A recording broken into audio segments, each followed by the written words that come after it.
नमस्कार, म अनिश पोखरेल। म अहिले भरतपुर महानगरपालिका अरनमा 10 स्थित 24 कोटीमा रहेको छु। यो भनेको एयरपोर्टको अपोजिट साइडमा हो। मैले केही महिना अगाडि हजुरलाई भनेको थिएँ यसमा पोल आउँछ भनेर। पोल त आयो, बत्ती बल्यो, त्यो भनेको केही दिनलाई देखाबत्ती मात्रै भयो। अहिले यो एकदम लाइट बिनाको अवस्था रहेको छ। यो चाहिँ भरतपुर महानगरपालिका 10 क्यारे त्रिचोकदेखि 24 कोटीको हाइवेमा रहेको छ। एकदम अँध्यारो छ। एकदम जनताहरूलाई नि इभिनिङ वाक र मर्निङ वाक जाने चाहिँ गाह्रो भइरहेको छ। के कारण यो सम्बन्धित निकायसम्म ध्यान आकर्षण हुन चाहन्छु। के हो यही हो विकास? पूर्व मेयर रेणुदारज्यूलाई म सोध्न चाहन्छु, हजुरले 9.5 वर्ष त मेयरको रूपमा गर्नुभएको थियो, अनि यो भनेको के हो? हजुरले त हाल्नुभयो, हालिसकेपछि अहिले किन बलेन त? तपाईँलाई यही हो अहिलेका। मैले महानगर प्रमुखज्यू आदरणीय चित्रसिंह अधिकारीज्यूलाई नि भन्न चाहन्छु कि यो केही हुन सक्छ। म अनि एयरपोर्टका हाकिमज्यूहरूलाई नि सोध्न चाहन्छु। अनि यही हो हाम्रो विकास। देशको काठमाडौँ मात्रै विकास गरेर हुन्न, यो भनेको एकदम नाजुक अवस्था रहेको छ। मसँग अहिले यहाँ इभिनिङ वाक गर्ने केही जनताहरू हुन्छ, उहाँहरूसँग सोध्न चाहन्छु।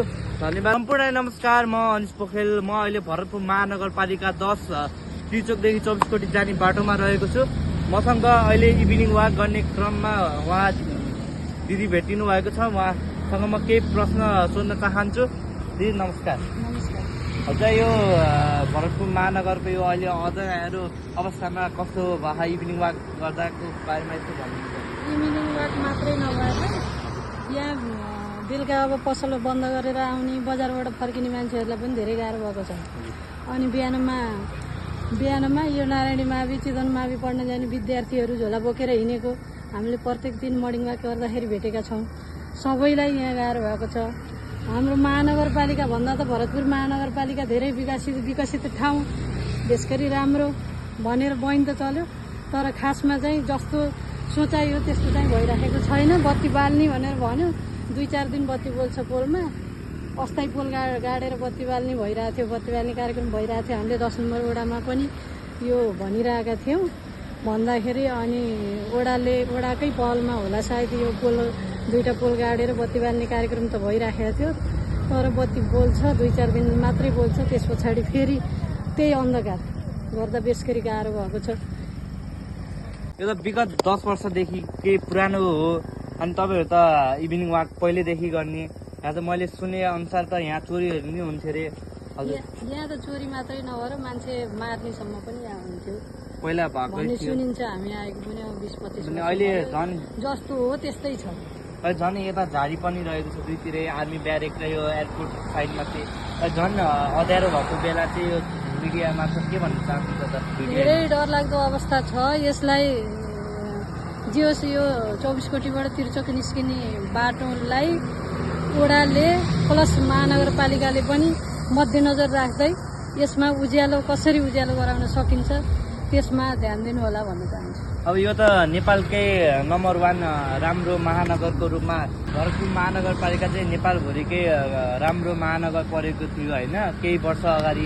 अनि अहिले यो त हाइवे पनि रहेको छ। अनि हाइवे रहने गर्दा तपाईँहरू त इभिनिङ वाक हरेक दिन हिँड्नुहुन्छ, अलि डर लाग्छ कि लाग्दैन त?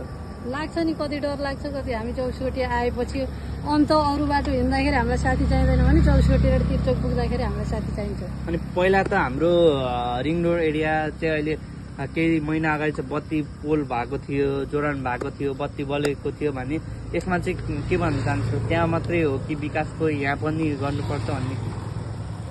वास्तविक भन्नुपर्दाखेरि भरतपुर महानगरपालिका भनेपछि यहाँ मात्रै नभएर महानगरपालिकाभित्र सबै ठाउँ एकनासै हुनुपर्छ भन्न चाहन्छु। त्यही हो, विगतदेखिको कुरा हो। म फेरि ध्यान आकर्षण गर्न चाहन्छु हाम्रो महानगरका प्रमुखज्यूहरू, यो सडक विभागका, यो विद्युतका व्यक्तिहरूलाई भन्न चाहन्छु। यति मार्फत आजको लागि यति भन्न चाहन्छु। हजुरलाई थप जानकारीको लागि मेरो पेज फलो गर्नु होला। हस्, धन्यवाद, नमस्कार।